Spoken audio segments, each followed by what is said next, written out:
What's going on, guys? Welcome back to Michigan Great Outdoors. I'm your host, Jay Ostrowski, aka the Polack, and today I want to talk about the new upcoming 24 to 25 Michigan hunting regulations. There's some changes. Some of them are pretty, I think, significant, and I want to talk about them in this video. I have some printouts here. I did a lot of research, so I want to be as concise as possible, and I will put some slides up on the screen. My background is I'm 38 years old. I reside near Ann Arbor in Zone 3 in Michigan. If you don't know what the zones are in Michigan, if you look up on the hunting map, the state is broken down into zones. So you have Zone 3, Zone 2, and then the UP is Zone 1. Predominantly, I've been hunting in Zone 3 for most of my life. Now I do and have done some hunting in Zone 2. So I feel like I have a lot of great experience from multiple zones. Now, I'm not going to focus so much on the UP because honestly, I don't know that much about the UP. I've never hunted in the UP, and it would be irresponsible for me to talk about the UP. Looking at my background, like I said, I've been hunting about 25, 26 years, I believe. I think I started in 1998, maybe 1999. I can't totally remember. And most of my hunting has been done on public land in Zone 3. I do have access to some private up in Zone 2, and I've also hunted some public in Zone 2. So I've been hunting for a long time, and predominantly this channel is based off of my experiences mobile hunting on public lands here in Michigan, and I also do a lot of equipment reviews. So if you're interested in any of that stuff, click that subscribe button down below, and stay tuned for more types of videos like that. But this is kind of a different video that I wanted to show today. You know, I used to have a lot of hunts on my channel. Unfortunately, the way YouTube is now, I had to take a bunch of them down so I didn't lose the channel. I used to have a lot of, you know, kind of those old school kind of hunting videos, you know, showing friends and family, shooting does, shooting, you know, a buck or that makes me happy, and not necessarily these giant bucks that these channels portray that you have to shoot. So this is kind of what my background is and what I am all about. So this episode is really going to be to talk about the changes that happened last week. So last week, I think on July 11th, possibly, it was a Thursday, the Department of Natural Resources had a meeting where they met with the National Resource Commission. So that's the NRC. Those are the bureaucrats and the politicians in Lansing that decide the laws and the regulations that we hunters have to abide by. The DNR makes suggestions. They have meetings that a lot of these meetings are public, that some people have gone to, but the decisions ultimately we and I and a lot of people believe happen kind of behind closed doors, and then the meetings are kind of just like a spectacle. And one thing I want to be very clear is this video is based off of my opinions and other people that I've talked to. Some of it's speculative. I'm not an expert. I'm not a biologist. I'm not a lawyer. I'm not a bureaucrat. I don't know exactly what happens in the background, but what I do want to do is give my opinions and also state the facts, that you can find these facts online. You can Google search this stuff. It's being shown all over the news sites, and it's pretty transparent what the rule changes are. But what's not transparent is the decisions and how they come to these decisions. And I want to kind of go over these facts of the rule changes, and then towards the end of the video, I want to kind of be more speculative and talk about maybe why I think they're doing some of this, and why I think that maybe Michigan hunters, we need to stop being so emotional, and we need to start looking at more of the facts. And that's premised on these facts hopefully being accurate. And when I say that is, you know, the political spectrum we're in these days with social media, with fake news, you know, what is really real? What can you really believe? You know, it's really hard. I don't want to get into the whole political situation that's happening in the country right now, especially with the assassination attempt, but what is really real? And I think that even this stuff happens on this smaller level issues with like hunting regulations. I think that there's more going on here, and we're going to speculate at that at the end. One of the things I want to mention throughout this video, please get down in the comments down below. I'm very interested to know what you have to say, what your opinions are. And remember, I am not an expert. I'm not a biologist. I'm not a bureaucrat. I'm not a politician. I'm a normal guy. I am a normal hunter, and I am concerned. and I want to hear what you guys think. So comment down below on whatever topics you want to talk about, and I will always reply to every comment. So looking at these changes, I pulled these from the internet, I compiled and looked at several different websites to make sure that the information was accurate. So number one, the Liberty and Independence hunts will now be antlerless only statewide, starting in 2025. So not this year. In 2024, the youth hunt, you're going to be able to take your kids out and shoot a buck or a doe. But in 2025, they're going to change that to antlerless only. There's not really any reason why. I'm going to speculate personally at the end why I think that's why, but that's the number one rule change. Number two, a 3-point APR was implemented in DMU 122 Upper Peninsula. I know nothing about the Upper Peninsula. I know they have lots of issues, but that was the second one that was listed. Number three, antlerless hunting with archery equipment in the UP is prohibited after December 10th and it lists several DMUs here, which I'm not going to go over them all. Buck hunting with archery equipment can continue with archery equipment through January 1 in these units. So again, there is some major changes here. I will list the DMUs and you can see what and how that affects you. Number four, quotas are reduced in DMU 351 from 1,000 to 0 DMI, and in 352 from 1,000 to 500. That's up in the UP. Again, UP has a whole bunch of issues. I don't want to get involved with that at all because I don't understand a lot of the UP. Number five, so this kind of affects me and a lot of hunters near Metro Detroit. So archery season was extended to select counties: Huron, Kent, Lapeer, Sanilac, St. Clair. Exception is DMU 174, Tuscaloosa, and Washtenaw counties through January 31. So basically what they're doing is they're going to extend the urban archery hunt or the late archery hunt, which I have partaken in for I think the last 3 or 4 years.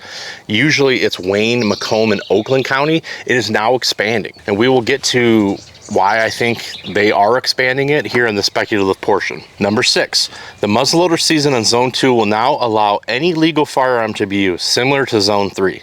The entirety of the Lower Peninsula muzzleloader season now allows the use of any firearm legal in muzzleloader. So now Zone 2, remember we talked about the zones, you got 3 and 2 in the Lower Peninsula.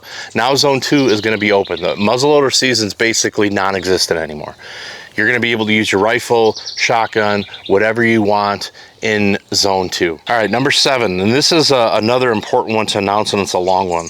A late antlerless season that runs from January 2nd through the second Sunday in January is available on both public and private lands in Bay, Midland, Isabel, Macasta, Nuevo, Saginaw, Gratiot, Montcalm, Muskegon, St. Clair, Lapeer, Genesee, Shiawassee, Clinton, Ionia, Kent, Ottawa, Macomb County, Oakland, Livingston, Ingham, Eaton, Barry, Allegan, Wayne, Washtenaw, Jackson, Calhoun, Monroe, Lenawee, and Hillsdale County, as well as DMUs 311, Barron, Cass, Van Buren, 312, Kalamazoo, St. Joseph, and Branch, and 332, Huron, Tuscaloosa, and Sanilac. This regulation sunsets in January 27. I think that believes that they're going to basically, it's a trial. They're going to run it until 2027, and then it's either going to expire or they're going to continue this amendment. It appears this will require a separate license and have a separate bag limit tied to it, and that has the NRC in parentheses. So that's just another interesting one. We can speculate at the end. Number 8. The early and late antlerless seasons are now open on both public and private land. This is one that really does affect me personally. And again, we'll speculate here at the end why those changes have happened. And then number 9, so changes to DMU 145 North Manitou Island. Obviously, that's an island. It's very heavily managed. I know nothing about it. It'd be cool to go on a hunt there, but again, I know nothing about it, so I'm not really going to speak on it. All right, now, so before I speculate on the rule changes, I want to kind of give a little bit of context of what I think has been happening in hunting in Michigan for the last, basically since the 90s. You know, it's often talked about, but nobody really displays the data in a way that I think could be displayed that would really kind of maybe change the mindset of us, or you know, education is always the best thing. I mean, if you can understand something and it's being, you know, thoughtfully presented. I don't know if I'm going to be thoughtfully presenting right now, but the bottom line is this is the way I look at it. You have Michigan as a whole. We're a great hunting state, long heritage of hunting. You know, I've been doing it for a long time. My grandfather, my uncles, we all were hunters. What's happening, what I see, is you have, you know, the hunters and you have the deer. And the hunters, the population of hunters is continuing to decline, and the deer population is continuing to go up. Now, it's not relative to the entire state. You have to look at your zone map. Zone 3, Metro Detroit, you know, Lansing, Grand Rapids, all these, Ann Arbor, all these big areas, they're urban areas. Deer survive better in urban areas because there's more people. People like deer, they feed them, there's less predators. So these populations in these areas are skyrocketing. If you look at some areas of Zone 2, populations are, again, they're skyrocketing in certain areas. Now, compile that with less hunters taking less deer, what do you think is going to happen? The deer population is skyrocketing. So according to the DNR, I believe of this year, sometime in June or July, they said that the deer population in Michigan is estimated to be around 2 million deer. A lot of people don't believe that number. I don't really believe it either. I don't know that it's inaccurate. What I feel like is, I think it's very hard for them to understand how many deer we have. They just recently, a couple years ago, implemented, you know, mandatory harvest reporting that you do through the Michigan app, which I think we were way behind times. We should have been doing that since, you know, the internet started, really. How do you have accurate information and data to make, you know, real smart decisions? You know, we started doing it. I think that's a positive move forward, even though there's a lot of hesitation, you know, because they don't want to have to report more things to the government. I don't want Uncle Sam knowing what I'd kill my deer. Well, Uncle Sam needs information and we need to provide it.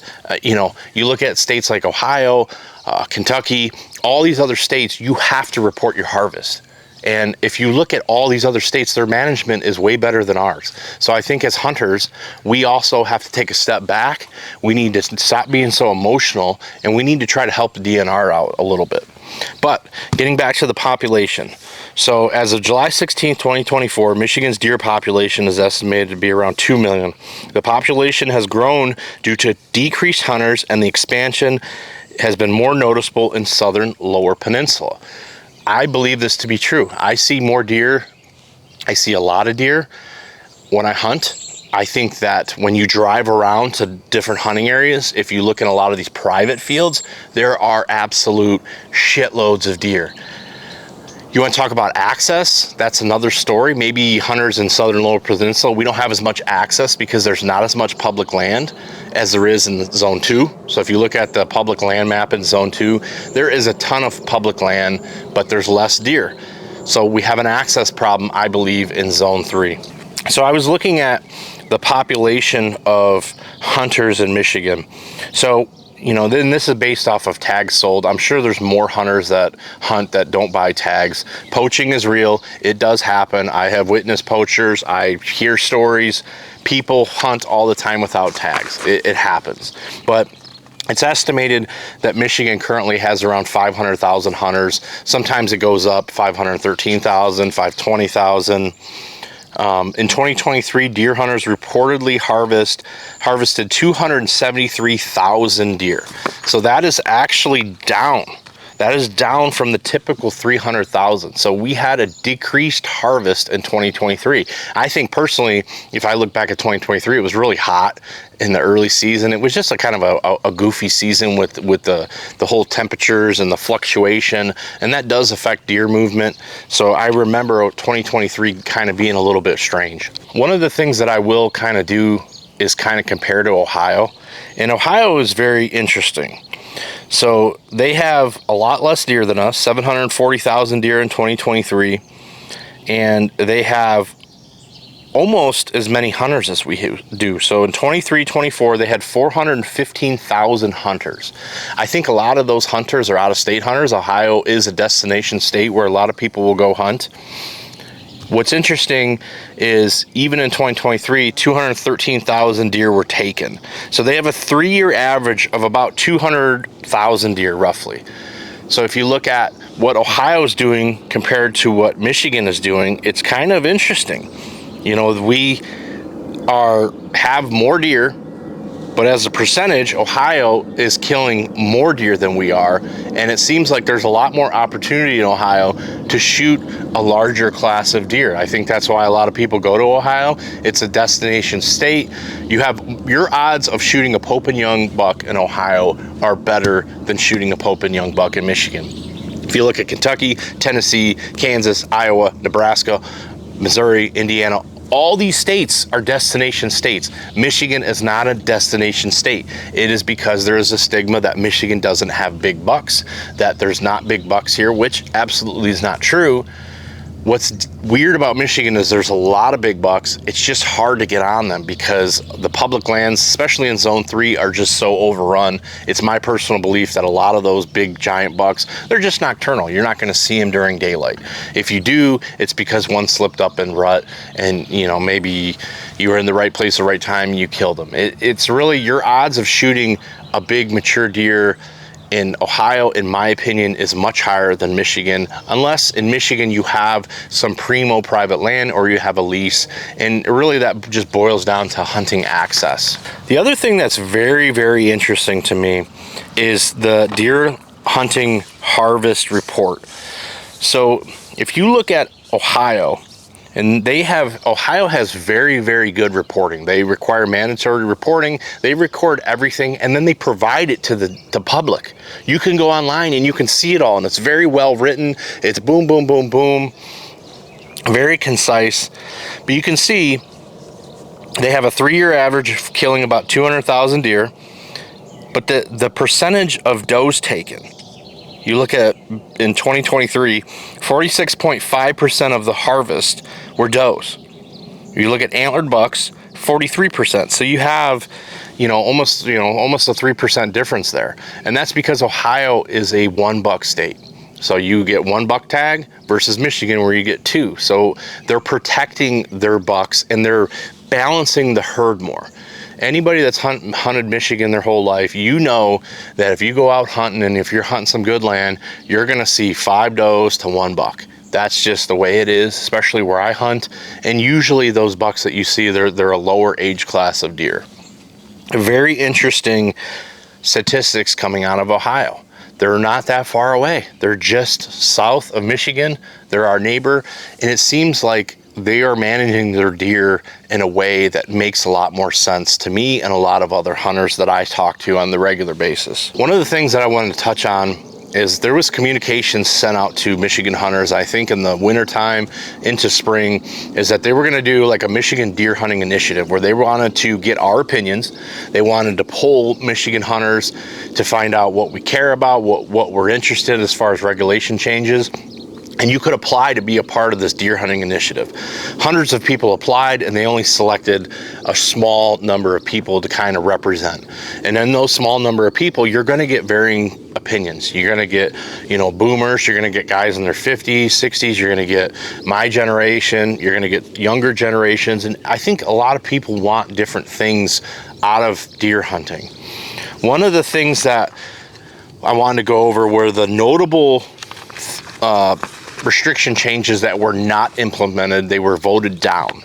And one is statewide antler point restrictions. So statewide antler point restrictions, a lot of hunters, including me, we want to see a better class of bucks. I'm at the point in my life where I've hunted my whole life with 2 buck tags. I very rarely fill both. I usually, when I was younger, I would shoot whatever walked by, whether it be a spike, a fork, a 6, whatever. It's my right. I would shoot what I wanted. And then I would kind of hold that second tag to try to shoot something a little bit better. Well, a lot of hunters that I know, that I talk to, and maybe it's just because, I'm, more middle-aged and we're all kind of at the point in our careers where we're trying to shoot a better buck. We kind of think that there should be some sort of antler point restrictions to try to promote a higher age class of deer. Whether or not that's the right way to do it, it's very, important that we talk about this. And they did talk about it, and they decided against it. They voted it down. The next thing was a $1 state. A lot of people that I talk to would love to go to Michigan being a $1 state. We want to grow the bucks. How enjoyable do you think it would be to go hunting and have the opportunities that you have, say in like Ohio, where you could go hunting and boom, a Pope and Young buck walks by, nice big mature buck on public land. You know, the opportunities for that in Michigan are just lower. We have a lot of bucks, but the majority of the bucks that we have are smaller deer.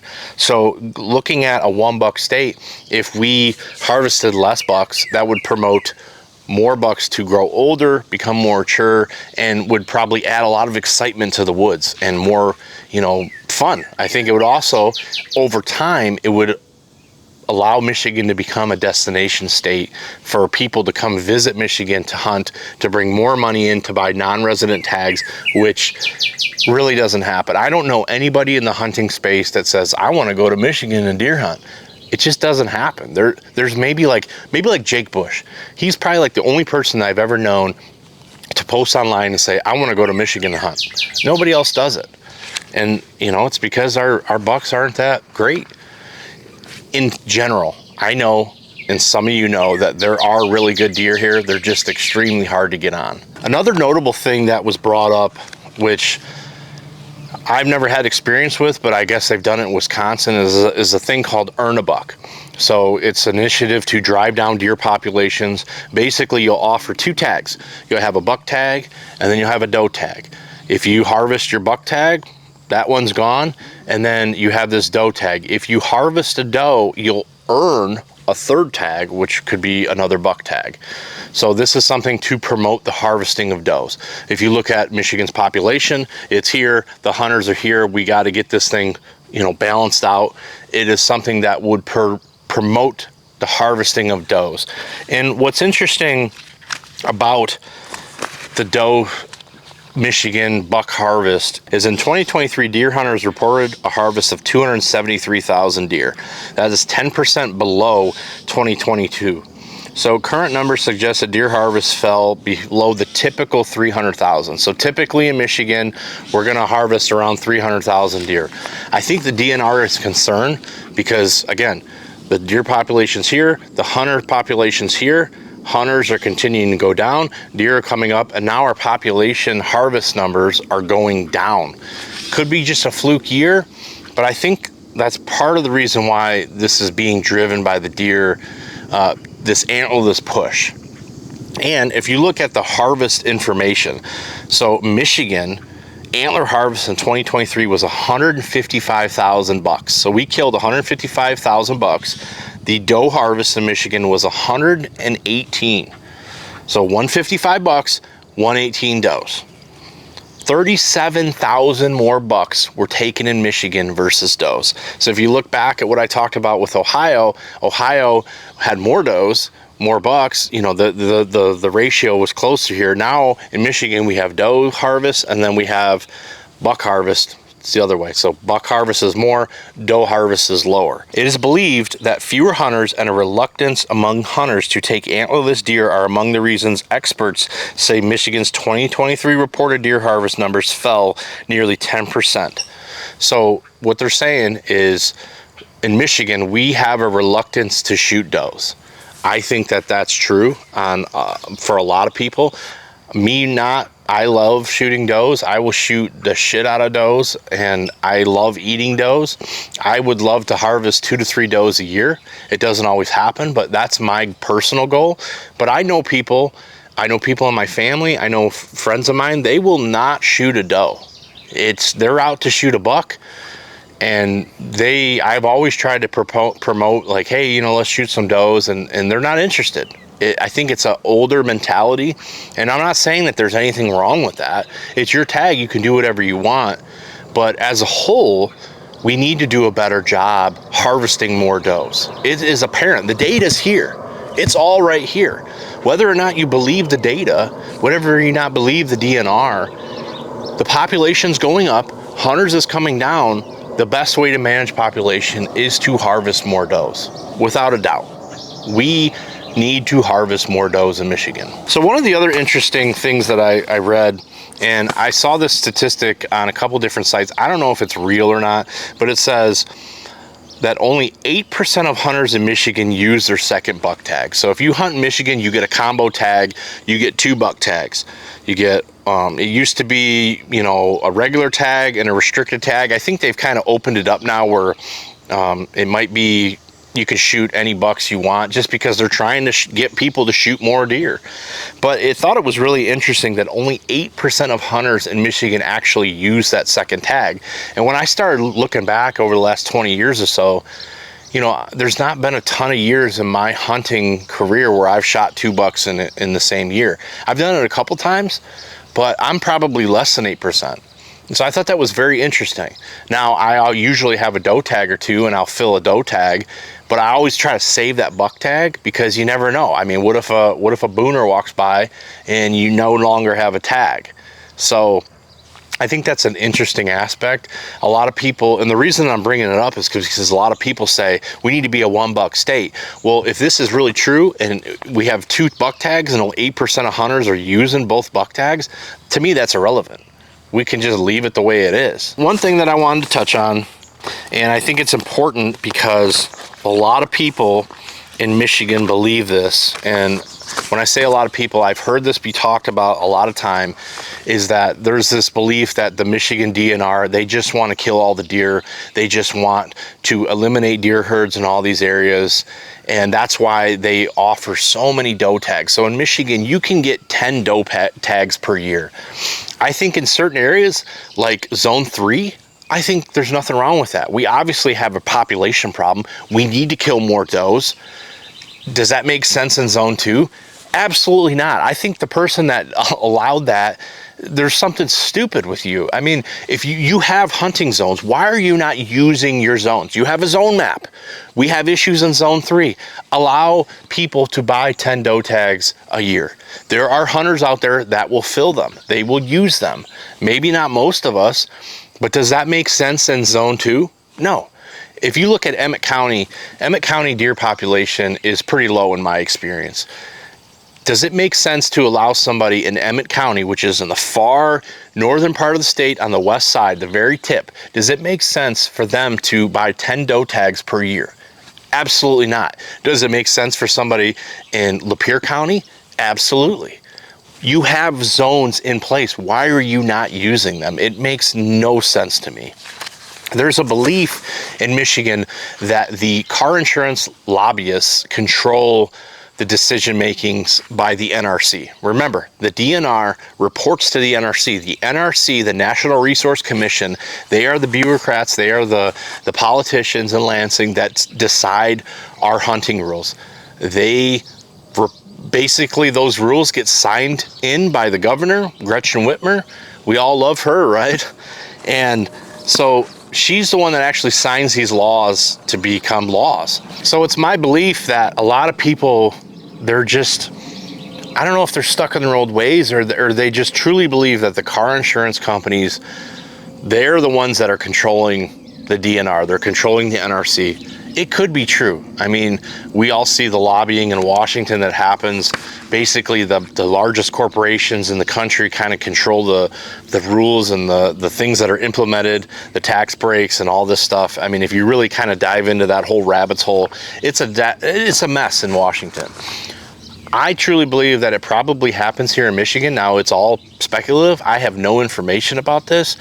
But if car deer crashes are going up, so in crashes with deer in Michigan in 2022 increased nearly 13% from years before. In 2022, there were 58,000 deer vehicle crashes, up from 52,000 in 2021. If that's really the case, it makes sense. If I was State Farm or all these insurance companies, I probably would lobby that, hey, we're seeing increased costs. Obviously, Michigan's a no-fault state, which makes no sense to me, but I probably would lobby. So maybe there is lobbying that's happening. These car insurance companies are trying to get them to pass laws to shoot more deer. We're still, even if those insurance companies are lobbying for us to shoot more deer, we're not shooting enough deer in Michigan. I think it's time for hunters to take the emotions out of what you think is happening, and you have to look at the facts. If the deer population's going up and hunter population's coming down, harvest numbers are coming down, why do you think that they're offering and they're pushing us to kill more deer? They need the population to be reduced. I think that it's not being done properly as far as, they really should look at the zones and use the zones appropriately. They're not doing that here in Michigan. But I think it's also on us hunters. We have to get out of this boomer mindset where I'm just going to go and I'm going to shoot I'm going to try to shoot the biggest buck I can, and that's it. I think that us hunters, we need to look at maybe taking a doe or two a year. I think it's a great opportunity. I talked about earlier that #1 rule change is the youth season. So they're going to change in 2025. Youth hunters can only shoot antlerless deer, so they can only shoot does. I don't think that's to punish the kids. I think that the DNR is trying to get in our mind that we have to change this buck first mentality. We need to become people in a population of hunters that manages our herd. We need to focus on, reducing population in certain areas. I don't think that the plan that's laid out is the smartest plan, but if you look at the areas around Metro Detroit, Oakland, Lapeer counties, these populations are skyrocketing. We have to manage the herd. It is up to us hunters to shoot more does. I plan on going absolutely off this year, buying a ton of doe tags and shooting as many does as possible. I love the meat. My family loves the meat. I would eat deer meat 5 days a week if I could. The problem is the tags are $20 each. I'd love to see, if you really want to push people to shoot more does, let's lower the tags. Let's buy tags for $10 each, and let's use the zones to manage. I don't think it makes any sense to allow 10 doe tags per year in the northern part of Lower Peninsula of Michigan. It makes absolutely no sense. Those people are pissed because their populations are decreasing while the populations down here are increasing. I think one of the major issues too is we have an access problem in southern Lower Michigan. In Zone 3, particularly around, Ann Arbor, Metro Detroit areas, there's not a lot of public land. The deer populations are skyrocketing, but there's not a lot of public land. So I don't have access to private land. I know a lot of the people that I know don't have access to private land. So what do? We go on the closest public that's, close to our house. And from what I've heard and what I've observed is what we're seeing on these public lands is the hunters are skyrocketing. People say that hunting's in decline. I have this conversation with my uncle and my friends all the time. We don't see that hunters are declining because the populations of hunters on public land is booming. The hunting public, people like Dan Infalt, all these different YouTube channels showed that you could be successful on public land. So a lot of people that didn't have access or didn't think public land was good for access have kind of moved to public land. So public land populations of hunters is booming out of control, where it's kind of making hunting not that enjoyable. The problem is all the people with the private land, you have to either lease it or you have to have permission. And I know a lot of people, they just don't give permission on their land. I don't know if it's liability, if they're worried about you getting hurt, or they just want to lease it to get as much money as possible, which is their right because they own the land. But I think that's part of our issue is access. What is the DNR doing to give us more access? Whether it be HAP lands, which are, I believe there are lands. So if I own 1,000 acres, I can sign up with the DNR and maybe get a tax break to allow hunting on my land. I think that those programs should be increased, improved. And if you really want hunters to take this population down, we need to have more access. That is my main problem. When I go out to deer hunt, I have to drive a minimum of an hour to get to what I think is state lands, public lands that are worthy of my time. That is very difficult to do being a father. I have 3 kids, I have a wife, I have responsibilities at home, I work a lot. That is very difficult access. If I had a place close to home, it would be phenomenal, but I don't. So I think that also plays into the fact that it's harder and it's going to lower my odds of shooting more deer because of access. So I think that's a really interesting topic that needs to be thought about as far as what the future is of Michigan hunting. I think, you know, we obviously need to do more as hunters to take out more deer. We need to harvest more deer. I think does. I think if we could shoot more does, it's going to help overall balance the herd. We need to balance the herd. The herd has to be balanced. There's only so much carrying capacity on the land in Michigan. You have to balance your herd. You want to get that buck-doe ratio down better, which means we need to shoot more does. I don't know if everything I've said in this video is going to make sense. I know I kind of bounced around a lot, but I am concerned for the future. Now, I do have 3 boys, and they have started hunting, and I'm hoping to, you know, add to that harvest each year. You know, once these kids get a little bit older, they start shooting some deer. It would be phenomenal for them to each maybe shoot a couple deer every year. I shoot a couple deer, and, you know, we do our part. But I think that it's important for you guys, if you watch this video, if you stay to the end, is you really need to look in yourself and say, what can I do to help out? I think it's time to get involved with the DNR, with the NRC, to go to these meetings. I think it's also important for us to harvest more does. I truly believe that. If they're really saying that we have 2 million deer, the population's going up, the hunters are going down, it makes sense that we need to do something here, because what's going to happen if that population isn't checked, it's going to continue to skyrocket, it's going to balloon, there's going to be even more deer, and we're not going to be able to kill enough. Disease could set in, and then what's the DNR going to do? They're just going to have deer culls. They're going to hire sharpshooters to come in, and they're going to slaughter them, and we're not going to be able to take advantage of those hunts. And I think that is a shame. What can we do to bolster hunting numbers? I think we need to get kids involved. I have 3 boys. I'm pushing them hard to get involved with deer hunting. I'm trying to make it fun, but also, you know, educational, safe.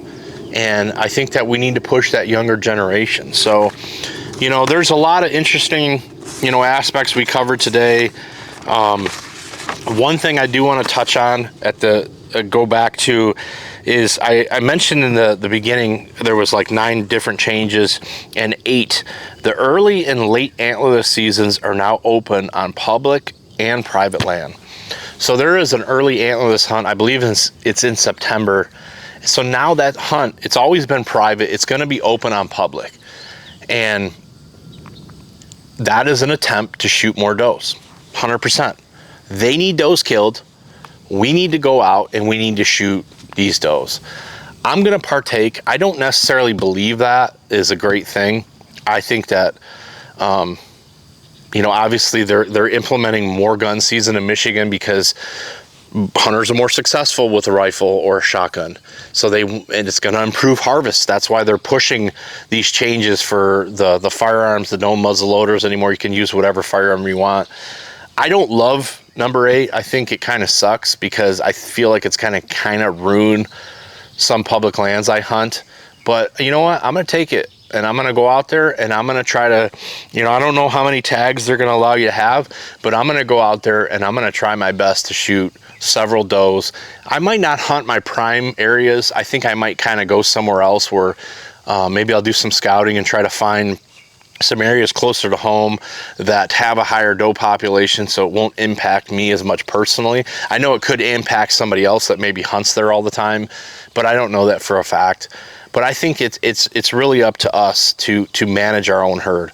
You know, I've been very emotional. I think the DNR's done a bad job. If you look at Ohio, for whatever reason, Ohio seems to be getting it right, and the Michigan DNR just doesn't. I know we do have more opportunities. We have a broader scope of game. We have a lot more trapping. We have a lot more elk. Obviously, Ohio doesn't have any elk, but you know, there's a lot of things to manage in Michigan. But I feel like hunters as a whole, we need to look inside ourselves and we need to see, how can I help manage my herd? You know, the old JFK saying, you know, not what your country can do for you, what can you do for your country?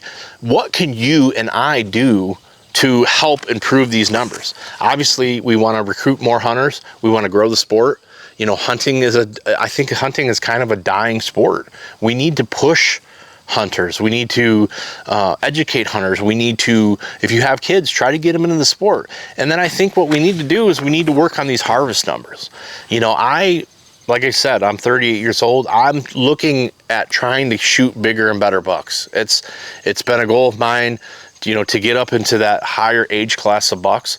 But I think that I can do that, and I can still shoot a bunch of does and help manage this herd. And I think you really need to look inside yourself and do that as well.